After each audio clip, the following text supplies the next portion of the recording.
Is there anything that shoots really great video game pacing in the foot faster than a really long load screen? Unfortunately, as games get bigger, the times required to render the next levels do as well. That's why it's fantastic when you run up against a game that cleverly loads the next scene while you still feel like you're playing it, or at least maintain your enthusiasm till it's time to pick up the controller again. I'm Jess from WhatCulture, and here are 10 genius ways video games hide load times. Number 10. Squid Games, Splatoon.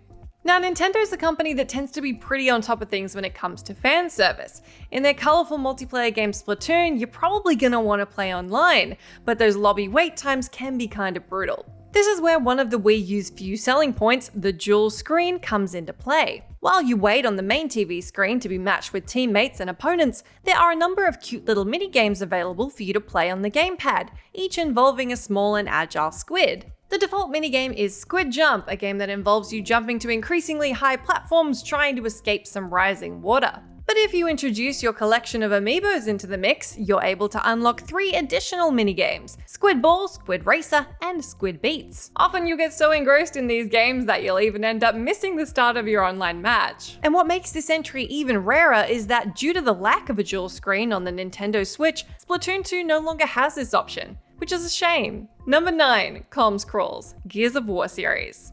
Being a van-sized brute with testosterone to spare and a jaw the size of a small combine harvester, stopping to take orders may not feel like the most intuitive option. You're still a soldier though, and not only do these regular debriefings fill you in on where to go and what to do next, they also give the game ample time to get the next area ready for you. In the Gears of War series, you'll occasionally be contacted by your superiors or vice versa, which serves the purpose within the narrative of keeping each party up to date on the mission progress. During these sequences, you're unable to run, shoot, or even shake the foundations of the earth with your bumbling crouching maneuvers. This forces you to take a breather, and your slowed pace allows the game to load that next area without pulling you entirely out of the action. This certainly isn't the only game series to make use of this technique, but given the immensely fast pace of the Gears of War games, it's especially rewarding not to have to sit through a whole load of loading screens and sacrifice any of that precious manliness. Number 8. Intro movie, Tony Hawk's Project 8.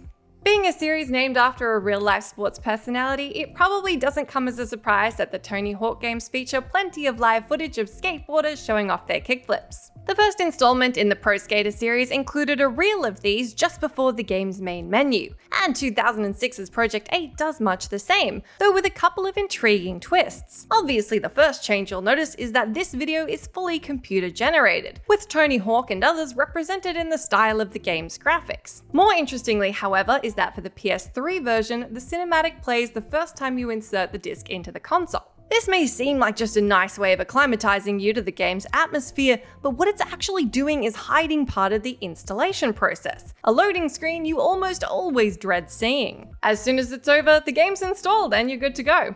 How painless was that? Number 7. Rewind time in-game instead, the Talos Principle. In a puzzle game, the restart level option is something you usually become very well acquainted with. It's infuriating enough that you've mucked up the puzzle, but waiting around for everything to reset can sometimes be the final nail in the coffin. The Talos Principle, however, has you playing as an advanced android, and that comes with some pretty nifty benefits. Built into your arm is a device that can literally rewind time to the point before you began the puzzle. This process takes barely 2 seconds, totally negating the need to go into the menu and reload the whole area. Whether you've got yourself somewhere you just can't get out of, lost an essential item behind a closed gate, or just want a fresh start, holding the button for a brief moment will completely reverse all of the actions you've made up till this point. By doing this, you're saving yourself a ton of extra annoyance having to go through various menu screens, and you don't have to separate from your character. Number 6. Bridging set pieces, God of War series.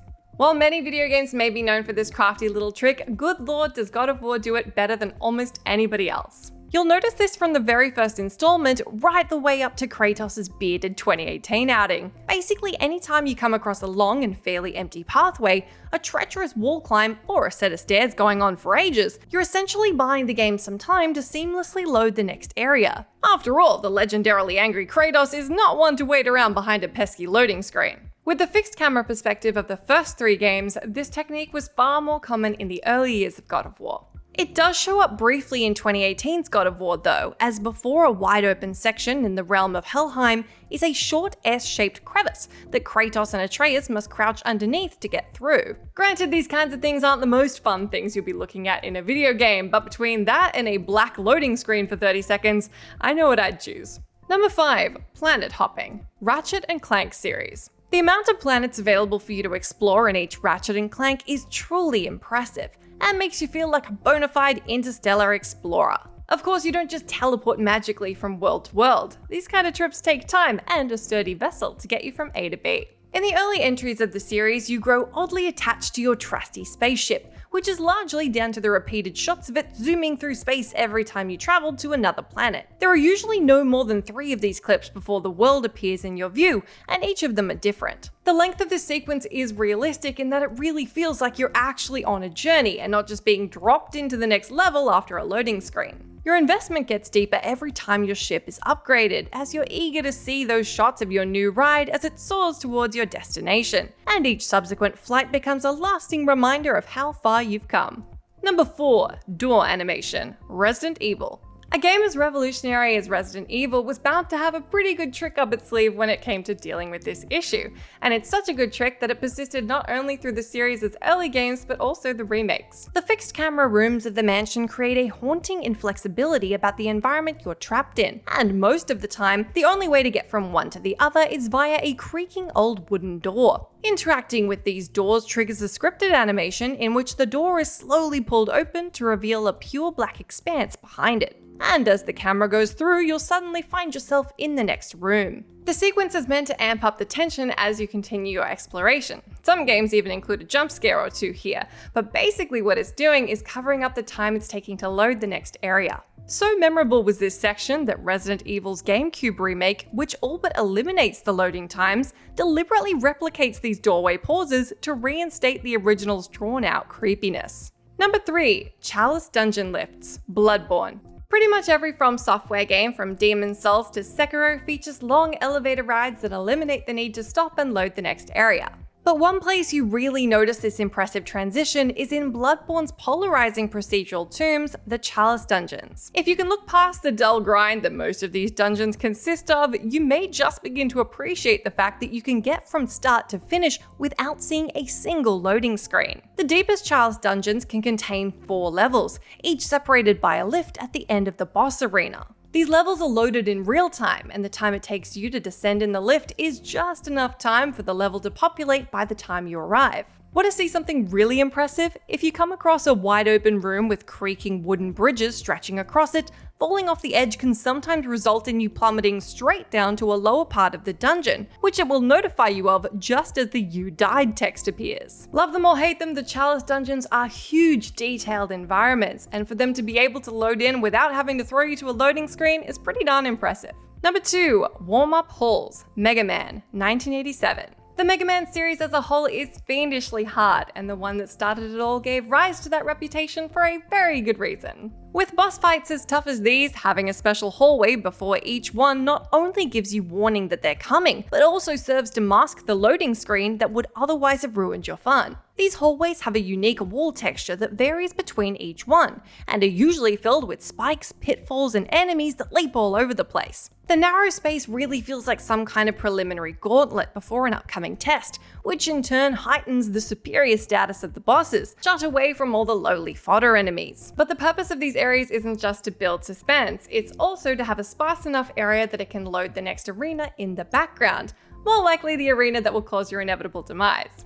Number 1. Star Map. No Man's Sky. Though the free updates have improved it tenfold, No Man's Sky is still not quite the game we thought it was going to be when it was first announced. To the developers' credit, they said they'd give us a whole universe, and they did, even if it's a whole universe of practically identical barren wastelands. And while the game's load times aren't the shortest you'll find, quite the opposite generally speaking, Hello Games do make the effort to incorporate ways of hiding them. Firstly, the pretty star map that appears when you boot up the game is not just a stock video. It's actually a real-time rendering of the game's 18 quintillion planets. You're not likely to visit many of these, but the experience still gives you that feeling of physically traveling across the galaxy to your starting destination. Then there's the game's procedural wizardry, which creates environments and planets literally as and when you first see them. Flying into a planet's atmosphere from outer space requires no loading whatsoever, the compromise being that the terrain beneath sometimes pops in entirely too late. Taking the portal from a space station to your home base is also a way the game disguises its load times,